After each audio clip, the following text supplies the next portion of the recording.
Assalamualaikum warahmatullahi wabarakatuh. Berjumpa kembali dengan Bu Yulaika dalam pembelajaran IPA. Baiklah, hari ini kita akan melanjutkan materi kita. Kalau kemarin kita sudah belajar tentang teori atom, maka hari ini kita akan belajar bersama-sama bagaimana cara menimbulkan listrik statis.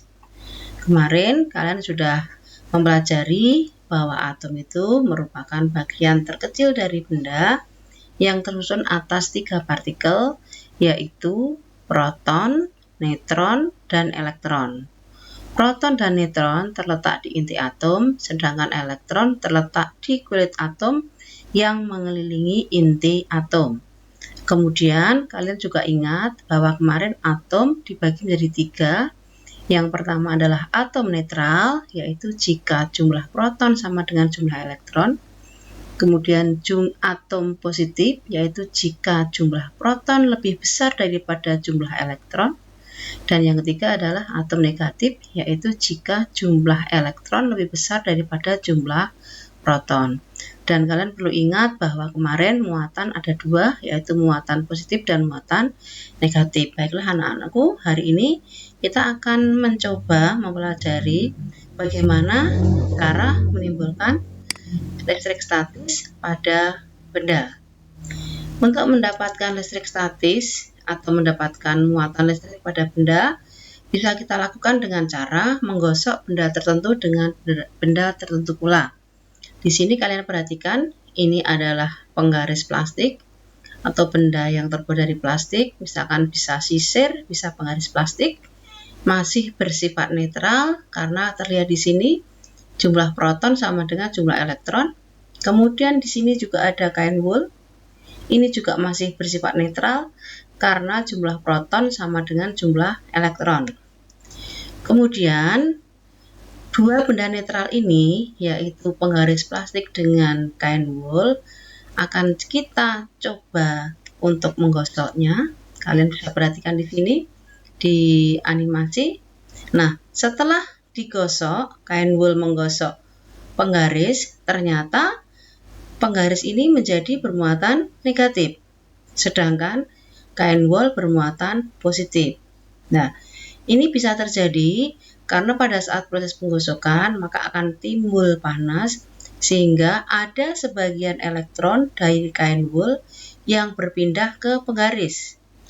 Yang mula-mula penggaris dan kain wool itu netral, karena proses penggosokan ada sebagian elektron yang pindah dari kain wool ke penggaris, secara otomatis penggaris kelebihan elektron, maka penggaris menjadi bermuatan negatif. Sebaliknya, karena elektron ada yang berpindah ke penggaris, maka kain wool ini kekurangan elektron, atau dengan kata lain, kain wool kelebihan proton, sehingga ini bermuatan positif. Nah, berarti akibat proses penggosokan tadi, maka kedua benda itu, baik penggaris maupun kain wool, menjadi benda bermuatan, yaitu akibat terjadi penggosokan antara penggaris dengan kain wool. Bisa kalian lihat di sini, plastik yang digosok-gosok dengan kain wool, maka plastik akan menjadi bermuatan listrik negatif karena elektron kain wool pindah ke plastik. Sebaliknya, kain wool menjadi positif karena dia melepas elektron ke penggaris plastik. Baiklah, kita lanjutkan sekarang. Bagaimana kalau kita menggosokkan sekarang bendanya kita ganti, yaitu kaca. Kalau tadi penggaris plastik, kita gunakan sekarang kaca dengan kain sutra. Mula-mula sama seperti penggaris plastik dan kain wool tadi. Mula-mula dua benda ini bersifat netral.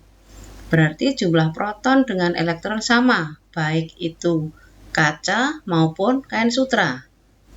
Kemudian bagaimana kalau ini kita gosok-gosokkan? Kalian bisa amati di sini proses penggosokannya.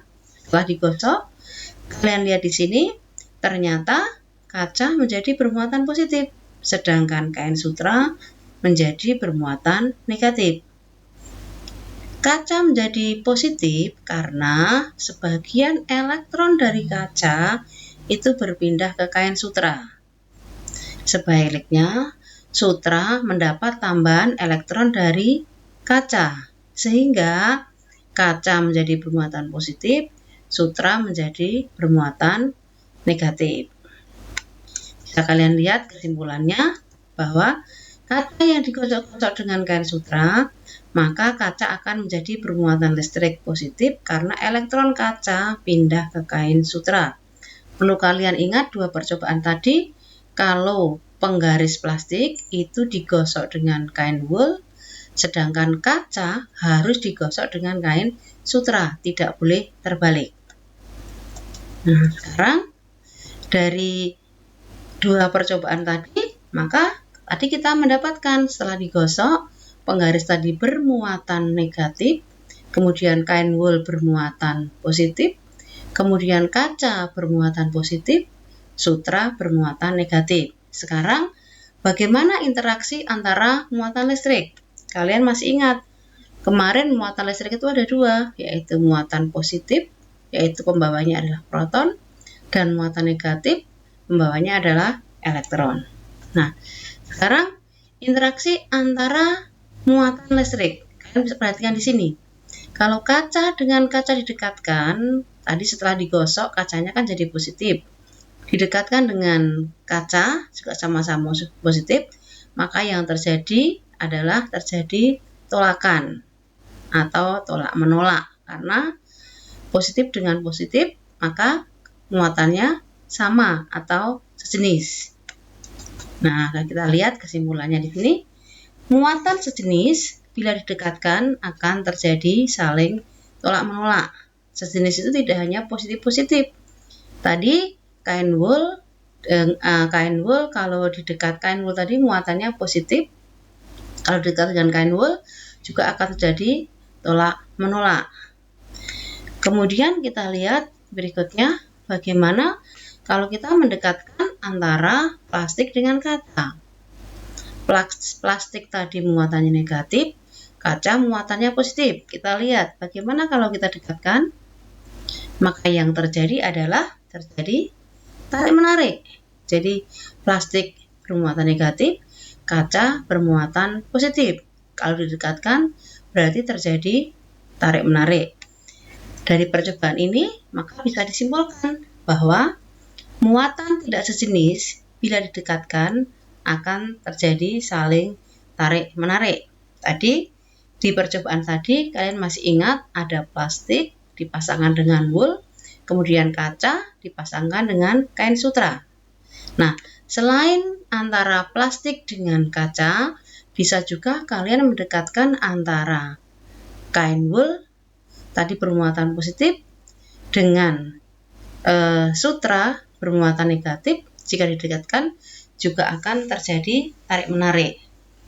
Sebaliknya, kaca bermuatan positif kalau didekatkan dengan plastik maka akan terjadi juga tarik-menarik.